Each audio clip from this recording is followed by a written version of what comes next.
Hello, I'm Amy Wilhelmi, and this is Healing as a Messy Bitch. All right, welcome back.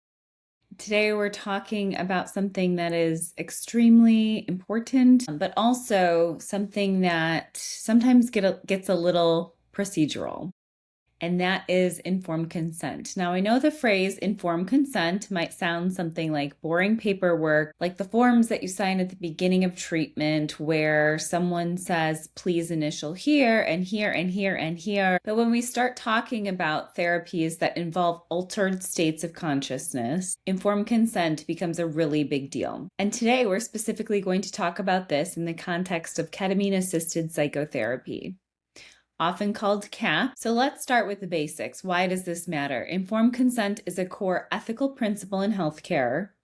It basically means that clients have a right to understand what the treatment is, what the potential risks are, what the potential benefits are, and what alternatives exist before they agree to participate in treatment. This principle comes from medical ethics and is grounded in the idea of autonomy. Autonomy simply means that people have the right to make decisions about their own healthcare and their bodies. This seems obvious, but historically that hasn't always been respected in medicine.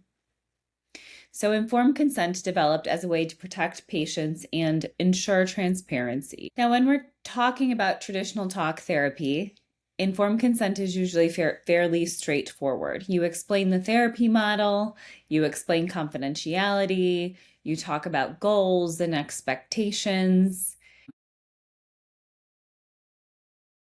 Maybe you talk about the therapist's training.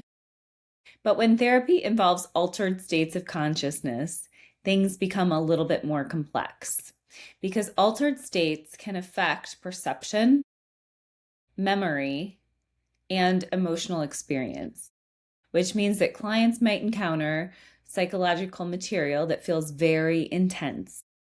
And this is why therapies like ketamine-assisted psychotherapy require especially careful preparation. Let's talk briefly about what ketamine actually does. Ketamine was originally developed as an anesthetic in the 1960s. It's still used for hospitals today for surgical procedures. But researchers discovered that lower doses of ketamine can have powerful effects on mood and trauma processing. Ketamine affects the receptor system in the brain called NMDA receptor. Ketamine can increase something called neuroplasticity. Neuroplasticity basically means that the brain has an ability to form new connections, which is one of the reasons that ketamine can sometimes help people break out of rigid thought patterns related to depression or trauma. But ketamine also creates this temporary altered state of consciousness. Some people experience vivid imagery. Some people feel emotionally open. Some people feel like they're observing their thoughts from a distance. And occasionally people have challenging emotional reactions to it or experiences, which is why preparation and consent are so important. One of the most important parts of ethical psychedelic care or ketamine-assisted psychotherapy is the preparation. Preparation sessions help clients understand what the experience might feel like. Talk to clients about things like possible emotional intensity, shifts in perception, physical sensations, how the therapist will support them during the session. And then preparation also gives clients space to ask questions. And honestly, people often have a lot of questions, things like, will I lose control? What if I feel scared? What if I see something weird? Which are all valid questions, but preparation really helps normalize those concerns and create a sense of safety before the session even begins. Another really important ethical question is what happens during the session itself? Because when someone is in an altered state, they may be more emotionally vulnerable. And that's why ethical ketamine-assisted psychotherapy practices include very clear agreements about boundaries. For example, is physical touch ever used for grounding? If so, under what circumstances? How does the therapist check in with the client? What happens if the client becomes distressed? All of these questions should be discussed before the session begins.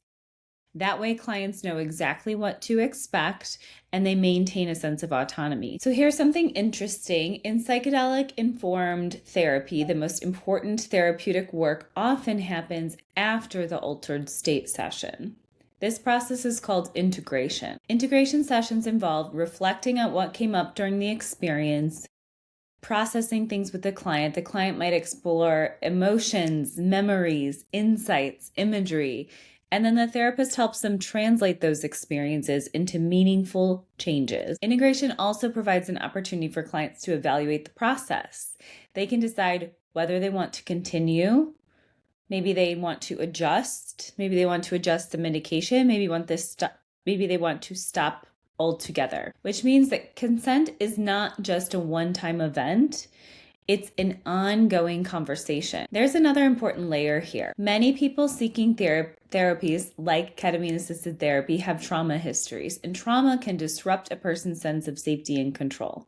So trauma-informed therapy emphasizes things like transparency, collaboration, and choice. Clients should always feel empowered to pause or stop the process if they feel uncomfortable.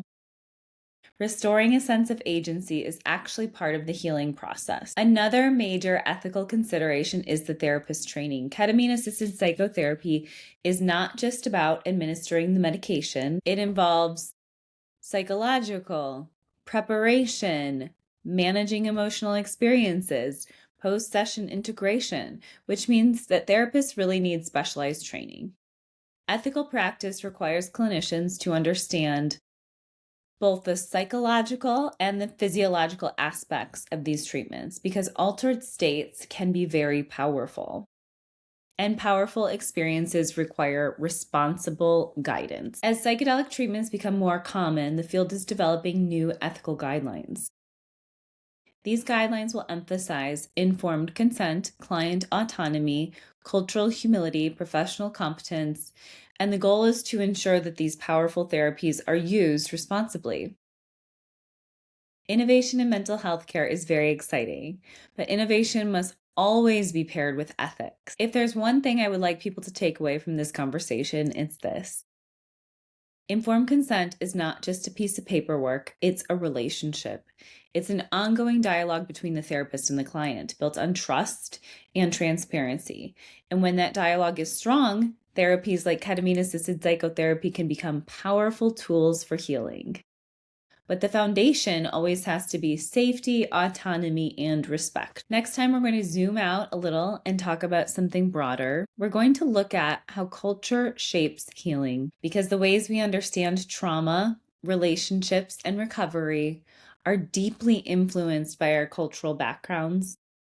And that conversation adds another important layer to how we think about therapy. I'll see you next time.